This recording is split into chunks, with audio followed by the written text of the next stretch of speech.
Hey guys, how's it going? So tonight I'm talking about the ROG M16. I've had this thing since it came out, and as you can see from some of the footage I've captured, this thing has been through hell. I've really been using this laptop a lot, and the few nicks and scratches that it's picked up is really evident of that. And why haven't I done a review of it so far? I don't know. It's kind of been in the background and I've kind of been using it. I've taken it on a few occasions with me, and I mean, I have some thoughts, so better late than never, right? Alright guys, so let's get right into the build and the design. First of all, we're starting off with a really nice metal build on the lid. So it does feel really nice. There's some, and as you can probably see here, I picked up some nicks and scratches. It's really easy for that to happen with this particular laptop, so just be careful when you get it. I usually just rest it down on the floor before I go to bed, and I got a little nick right here. So I mean, it just seems like once you use a darker color aluminum finish, you're just more prone to scratches, and it's no different from the Razer, but you know, it is what it is. It doesn't bother me too much. I like this nice little shimmering effect. Maybe next year we can get some animatrix. That would be nice, at least on the higher end. This feels like a really high quality aluminum, but in the back you're getting more of a magnesium alloy. And honestly, in many cases, you might think that this is made out of plastic. It's not. It's still a metal, but not the highest quality finish. But I do like the design of it though. I like the way the vents are designed. And one thing I've always noticed about Asus is they always have nice little Easter eggs, like little bits of attention to detail. Like I'm only noticing this now by looking at it, but it actually says Zephyrus here on the back panel. I didn't notice that before.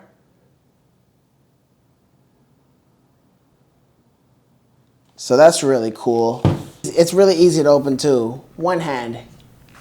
The keyboard deck uses this rubberized material. If you're thinking this is similar to the Dell XPS series, no. This one actually feels a lot cheaper. But I mean, in terms of price to performance, which I mean I haven't gotten the performance yet, I feel like it's fine. The trackpad is made out of glass, so that's nice, and you notice that right away. The keyboard, the keyboard keys feel standard. I won't say like they're better or worse than all the laptops that I've looked at. But I kind of just wish they used aluminum or a higher quality finish on the keyboard deck. I feel like that's a bit of a bummer to me. It just feels a bit plasticky. I mean, it in a way takes away from the overall appearance of this package. And the bezels are super slim too. So I really like that. I wish all laptops would have slim bezels like this. I think it really adds to the premium effect. And in case this is important to you, you can flex the screen all the way back. When you lift up the lid, it actually raises up the keyboard a little bit. So overall for the build quality, it's adequate at the price point for the 3070 Ti model and definitely for the 3060 Ti model. But in the United States, the 3080 Ti model could go all the way up to $3,200. And at that price point, I think I'm kind of expecting slightly better build. But you know what? It's fine. I mean, I don't think the build quality is the most important thing on this laptop. I mean, it's not as good as the Legion Slim 7, which I do have, and I'll do a review on that soon. And it's definitely not as good as the Razer, but the Razer costs significantly more. I mean, honestly, I think everything about the build is good, except for the plasticky feeling keyboard deck, which is a bit unfortunate because that's where your hands are most of the time. Alright guys, so just a little bit of housekeeping. Links to the M16 and any other laptop I might have mentioned are going to be down below. So right now I'm using affiliate links from Adorama, from Lenovo, and from Best Buy, and also from Amazon. And yes, these benefit me. But everything I make from those, I'm going right back towards buying more laptops. This is kind of getting a bit expensive, so I'd really appreciate your help, and also follow me on social media too. Those are going to be down below. I'm going to start posting deals as I see them, and if that helps you out, let me know. So now that that's out of the way, let's talk speakers. Alright, so I'm just going to use the mic I have right now and just do a little speaker test for you guys.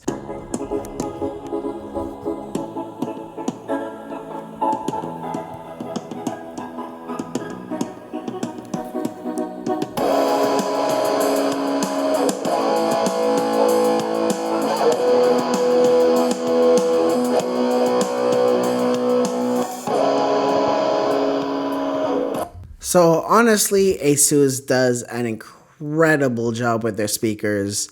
For a thin and light package, this is probably leading the charts. I mean, and I've been using the same audio test for all the speakers that I've been reviewing thus far, and just from listening to it now and just from gaming, I'm really, really happy with it. It's not perfect. There's some distortion on the top end. It seems like it cancels out some of the low end to make sure that the entire thing doesn't muffle out. You can tell that Dolby, they use Dolby to process their sound. You can tell that Dolby is doing a lot of processing and sound adjustment to make sure that these tiny speakers sound the best that they can. And it does sound a bit artificial, but without the Dolby effects on, this thing just would not sound good at all. So I'll take the trade-off. So now let's get into the display, which is typically my favorite part. So I ran my measurements on this, and this is probably the best 16 by 10 display that uses traditional IPS technology that I've used. So you're getting 504 nits is what I measured. You're also getting 99% sRGB, no surprise there. You're getting 85.7% of Adobe RGB. So photo editors, this is just about borderline of will be good enough if you plan on printing your work. DCI-P3 is 98%. So for content consumption or for web browsing, for gaming, this display is excellent for what it is. Where it starts to fall apart, well, I don't want to say fall apart, but the contrast ratio is only 1100 to 1, which is standard for this type of display. But you know, now that we have fast OLED panels and we have mini LED panels, this particular display technology just isn't holding up as well before. But in terms of IPS displays, this is one of the stronger ones. But compared to the Duo with the mini LED and the GE67 or that Razer Blade 15 with the OLED 240Hz display, this doesn't really stand a chance, but honestly, don't go too nuts about it. I mean, if you have your eyes set on this computer and it's within your price range, I think you'll be very, very happy with the screen. I think the screen is much better than the Legion, mainly because of the higher color volume. 100% DCI-P3 is much more noticeable than only 69 or 70% DCI-P3. Sometimes I feel like I nitpick on the display section a little bit too much. I think pretty much every single gaming laptop this year that I've covered has a decent screen. Alright, so let's talk keyboard. It is okay. Legion keyboard is still my favorite, but you know what? I have been using this and it's completely fine. Typing on it is practically silent. I feel this is a perfectly adequate keyboard. I don't think it's particularly fun to type on, but it's definitely functional. The keyboard lining is okay. It's only a single zone. And the trackpad makes up for it. The trackpad is amazing. It's large, it glides well. I mentioned it's glass, and the surface of it is just really, really, really nice. The trackpad is so good when you're using it. It kind of just disappears. It kind of just becomes like a perfect tool in a way.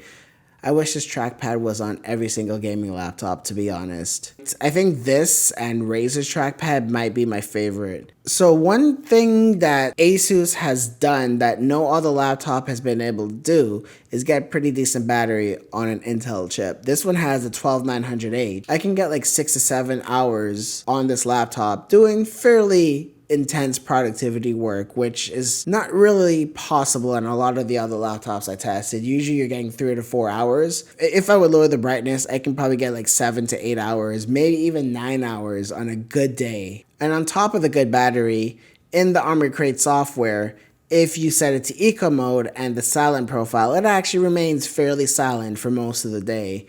Unless you start doing something intense, then it'll crank up. But through my process of filming this video and using it as I kind of talk about it, in every other laptop I've had, the fans would have some reason to spike up, but this one isn't. This sounds completely silent. It does feel a bit warm to the touch, but what's more important to me, that it is completely silent. It just makes it a bit easier to concentrate when I'm working on this laptop. So I think this might be one of the best laptops for on-the-go users. Students in college, I can imagine, would probably love this laptop. And the best part about this laptop too is it's not only just a good everyday laptop, but it is an excellent gaming laptop. for this particular weight and size class of laptops. This falls under the Zephyrus line. This isn't the Strix line, so it's meant to balance between portability and performance, and I think it does a good job separating itself from the Strix Scar series, which does perform a good amount better, but obviously those are much thicker and heavier laptops. So anyway, let's just get right into the numbers. So time spy, GPU is at 10,749, CPU is at 11,937 for an overall total of 10,911. And if you're looking, that's pretty much right in line with the Razer Blade 15 3080 Ti. So the M16 is pulling a matched TGP of 120, and the Razer Blade 15 is pulling, I believe it was 115. One thing I want to point out is, unless you need the VRAM, the 3080 Ti version of the M16, I really don't think will perform much better than this because the TGP isn't taking us to a higher amount. For the 3080 Ti to really start singing, it needs 130 watts or higher. I don't know if you're going to see much of a difference. I haven't tested that one, and I just quite frankly haven't felt a need to because that's a $3,200 machine. But it does come with more RAM and it does come with more storage. So if that's worth it to you, if you were to do those upgrades yourself, then you know what, you might not be spending that much more. So, but if you're thinking about getting more performance out of the M16 by going with the 3080 Ti, I don't think you'll find it in that machine. So Horizon Zero Dawn is an older title, and even with RTX on, and I'm also using DLSS, at 1080p, this is more of a CPU intense game. So that's why you're not really seeing too much of a difference. It's actually in line with the Legion 7 with the 3080 Ti and the 12900HX. And I do remember when I had the Legion 7i 3070 Ti, that 12800HX, I think I hit the lottery on that because in CPU-bound titles, that Legion 7i 3070 Ti version was topping the charts, and that's still showing up here. And this ROG M16, this particular model I have, is doing really, really well. But, you know, when we get to 1440p, things kind of fall in line with what we're expecting because at 1440p, we're starting to tap into the GPU a lot more. So we're getting 94 FPS at 1440p. And yeah, that's kind of in line with some of the best 3070 Ti's out there. So this is a particular game that isn't really taxing the GPU as much, and going with one of the thicker machines, you're not going to see much of a gains when it comes to that. Let's look at Guardians of the Galaxy because that is a much, much heavier game. So let's start off with 1080p. You're getting 96 FPS, which is a bit lower than other machines. Again, thinner and lighter, so it's kind of expected. So let's look at 1440p now. So it's a bit lower than the other titles, but 72 FPS is still very, very playable. And finally, let's look at Shadow of the Tomb Raider. One thing I like about Shadow of the Tomb Raider is it uses a combination of the RAM, the CPU, and the GPU simultaneously. So this is one of my favorite games to look at benchmarks on, and I think even going into next year, I'm going to be using this particular benchmark. So we're getting 121 FPS, and if you can see, that's kind of the middle of the road. And at 1440p, we're getting 87, which is a bit lower in the spectrum, but you know, coming back to what I said about the Razer Blade 15 3080 Ti, that's actually getting 95 FPS, which is a good amount higher. So maybe in a title like this, the 3080 Ti of the M16 might pull ahead a little bit more. So overall, performance is just about average. I think that's what you should expect for something this thin and this light. But at 4.4 pounds and being this thin, I'm fairly happy with the performance. Alright, so let's just bring it all home. I think this is a great laptop. I mean, it does really well in every category.